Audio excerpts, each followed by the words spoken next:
Hey guys, I'm Brian with Contrarian Prepping. Welcome back to the channel. Chickens are all here.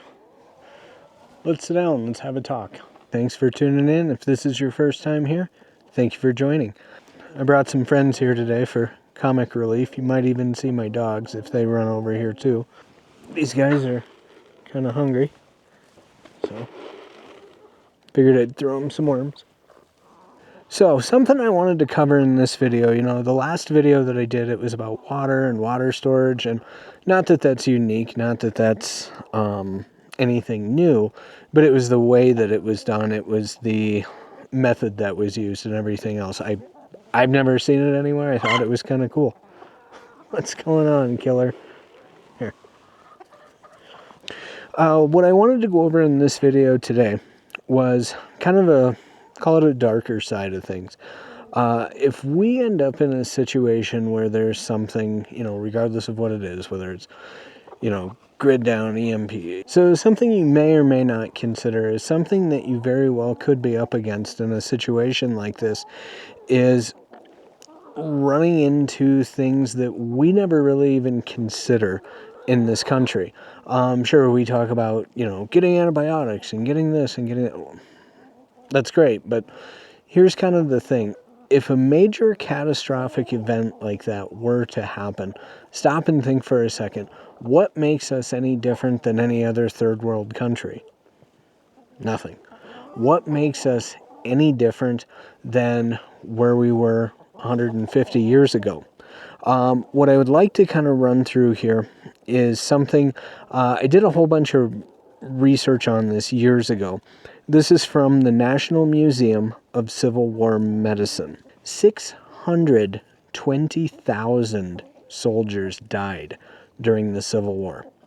2/3 died of disease, not wounds.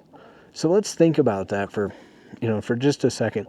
That's over 400,000 people that died of disease and not wounds.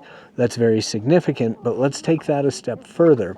If you think back to the time of when the Civil War happened, just the way that people lived, the way that people survived, the way that people lived off of the land, et cetera, et cetera. It wasn't a group of people going, hey, where's my hand sanitizer? I need to wash my hands. And in general, people at that time would have had a much higher resistance to just your everyday germs, your everyday run-of-the-mill kind of stuff, just from bad hygiene. So when we think about that, let me kind of run through a couple of things here that are legitimate concerns. Number one, the number one thing that killed people during the Civil War, do you know what that was? The number one killer during the Civil War, victims would get severe diarrhea with passage of mucus and blood caused by dysentery. It's a fact.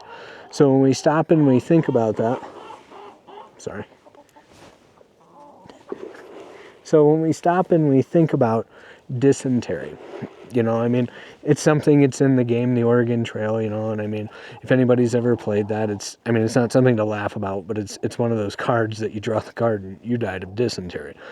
That's kind of a big deal. So the way that I'm looking at that is that was actually the number one killer during the Civil War. Think about all the different ways that could be prevented now. That's why the number one video that I made was on water and the different ways to store it and the containers and all this other stuff. So moving on. The number two killer at 1/4 of disease deaths is camp fever or typhoid fever. This disease is caused by any of several bacteria. It is very severe, causes a high fever, intense headache, intense rash, and delirium. Body lice transmit it. And you're like, I'm not going to have body lice. Pfft. You might not, but the thing that you have to remember is with body lice, it's not saying that you're a dirty person. You might be the cleanest person that ever walked the face of the earth, even in an event like this. But the problem that we run into, I'm talking too much. The problem that we run into with this is if you're standing next to someone, what if your kid is on a playground with someone? What if your kid gets too close to, some other neighbor kid, and that neighbor kid has it. They're bringing that back to your house. It's AYGYU, a gayu, a bad fever with a cycle of chills and sweating, also known as swamp fever. Being up here, I'm at 7,500 feet.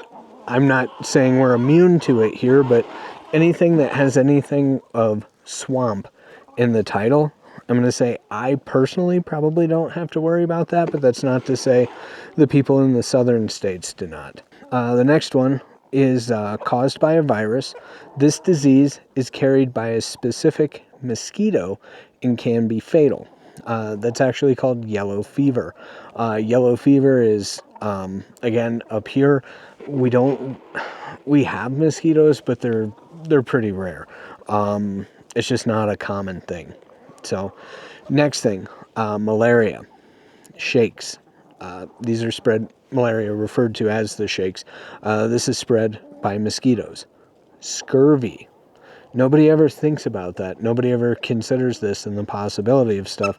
So the reason why I'm going through this list and not saying, go out and buy vitamin C. Vitamin C is what you need. I'm actually giving you the reasons up front, and you can kind of base your list of how to overcome these things or how to prevent them from happening off of this. So scurvy is a disease caused by a lack of vitamin C. The gums get spongy, teeth become loose, and mucous membranes begin to bleed. So that's kind of a big deal. Pneumonia. I think everybody's familiar with what pneumonia is. It's a disease causing inflation of the gums. Next one, it's tuberculosis, TB. A very contagious disease that is caused by bacteria. It mainly affects the lungs. This is pretty close to the top of this list of things that killed soldiers in the Civil War. Again, think about that. A soldier in the Civil War. That's a guy, I don't want to say the minimum age because it'll just create conflict, but it may have been 12, it might have been 18, somewhere in that range up to whatever you want to call it, 40, 50 years old. Anywhere in that range of healthy men that were accustomed to, for lack of a better term, a dirty existence, and they're getting these diseases that are caused by bacteria. The point that I'm making, again, all of us are so ridiculously clean by current standards. Think about that. If you took yourself right now and dropped yourself into the 1800s, you would be the cleanest person that ever walked the face of the earth at that point.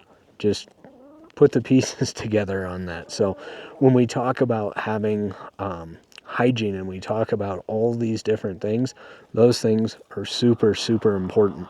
Next one is smallpox. I know some people are vaccinated for it. I understand how that works, but my question is, if hypothetically, if all of a sudden you're in a situation where you're surrounded by people with a disease, an extremely dangerous, contagious disease caused by a specific virus. It causes a fever and bumps similar to chickenpox. Supposedly, in the 20th century, this disease was wiped out by global vaccinations. However, during the Cold War, both the United States and the former Soviet Union cultivated the smallpox virus for possible use in germ warfare. I've also heard stories about when we settled this land, how, and I'm not going into this, but how when we settled this land, we gave the Indians blankets that were infested with smallpox. Outbreaks like this, I believe, would happen. The other thing is, whatever nation it is that were to, for lack of a better term, attack us, we're going to be knocked down and, people die, et cetera, et cetera, et cetera. Let's say, hypothetically, these people are wiped out or it's not happening as fast as they want. Who's to say they wouldn't drop supply boxes or aid boxes laced with this stuff? Think about that. This is germ warfare. We're obviously, if a country has done something to us to this extent to try and take us out or wipe us out, why wouldn't they drop supply boxes that are laced with these things. It's kind of a scenario that we never really think of. Different things, chickenpox, scarlet fever, measles, mumps, whooping cough. Those are on the list. They're not high on the list. Why? Why did these things happen? What was done that could have potentially caused these things? What could you do if you're put into these same situations to prevent this type of thing from happening? Number one on this list is poor hygiene. Our Civil War soldiers didn't get a daily shower. Also, they used the same few pots to cook food and to boil lice-infested clothing. You're taking the pot that you're cooking your noodles or your spaghetti or your whatever it is, whatever you've killed today, and when you're done with that, you're literally boiling your lice-infested clothes in there. And the worst part is they didn't have hardly anything for soap. Soap is probably the single biggest number one preparation that is overlooked by everyone. It's not cool. It's not fun. There's no sexy factor to it. It's soap. It's almost as bad as water. The last video that we did. So I'm going to tell you that soap is a huge thing that you need to be very prepared with. If you're calling yourself a prepper and saying, I got years worth of blah, blah, blah. How much soap do you have? How much laundry detergent do you have? Do you have a means of washing your clothes? Do you have a means of washing your hands? Do you have a latrine? Do you have a way to dispose of waste? I mean, there's all these different things that you have to consider. Next thing, garbage in camp. You don't pick up the trash on the curb every week, do you? Think about that. After a major event, every surface, everywhere, especially in the cities, is just going to be covered in trash. These are things that they don't really teach you in the books. These are things that you don't see in other sources. These are things you don't see videos on, yada, yada, yada. All of the trash that would be everywhere. You've seen what happens when the trash doesn't get picked up for a day in a city. What happens when it doesn't come for months upon months? Think about that for a second. Every surface everywhere would just be covered in trash. The plumbing doesn't work, so where's everybody going to the bathroom in New York City? Filth from camp sinks. Latrines were often dug too close to streams. Now let's think about this for a second. You got a stream here, and you dig your latrine, which is, where you go to the bathroom. What ends up happening is your stream is here and your latrine is here, and we'll say these are 3 feet apart, 5 feet apart, however many feet apart, 10 feet apart for that matter, and you fill that latrine up, everybody in your camp is going to the bathroom in there, that water is going to leach through the ground. That waste will leach through the ground and end up in that stream.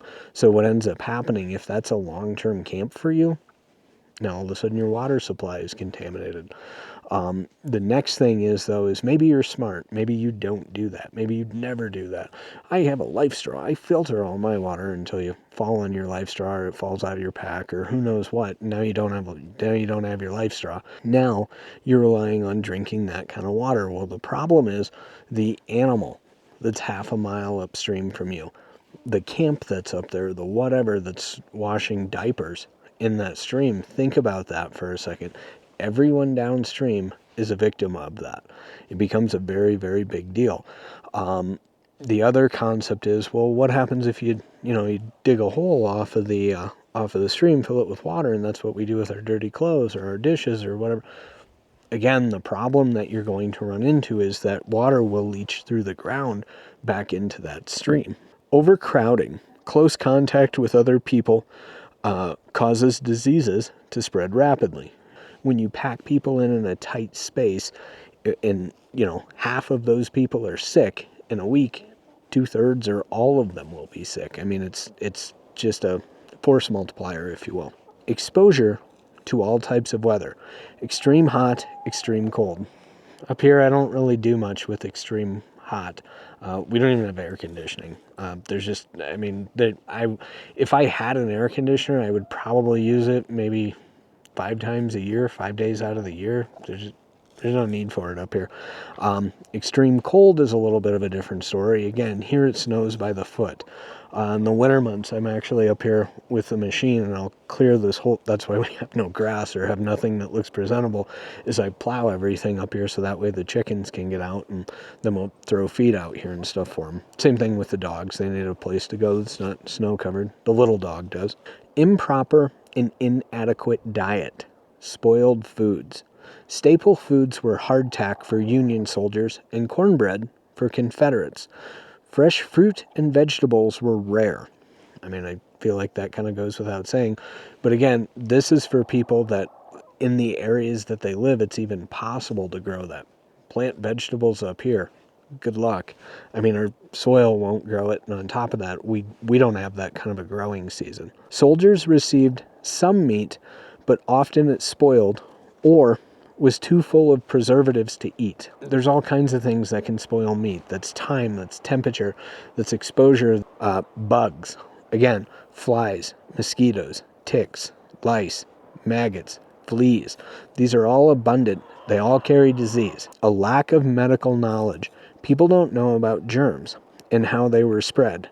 Doctors didn't wash their hands before operating or clean tools after each patient. Think about that. You know, you've got your hole in your leg and you got a doctor cutting on it here on this next guy over here, and then he literally just turns around and starts cutting on your leg with that same scalpel after it was in this guy's leg. I mean, that's the way that it was. I mean, they didn't know any better. The issue becomes now we do know better, but how many scalpels do you think you're going to have around your camp if you had a doctor to do something like that? Does everybody have this huge pile of sterile tools that they can use? The final thing is, and this kind of leads into the dysentery, was impure water. If a stream looked and smelled good, it was assumed that the water was good. This is not always true. So what this means is just because water appears to be clean, just because it's flowing, just because it looks good, you know, that's kind of a huge misnomer. And one of the ways that I can point that out is, you know, up here where I'm at, we actually do have a stream on the property.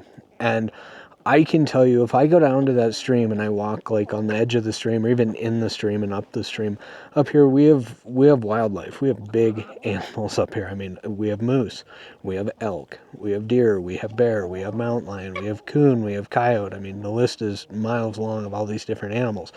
What do all those animals have in common? They all poop and they all drink water. Do you think that the animals are conscious enough to not poop in that water? I can promise you they're not.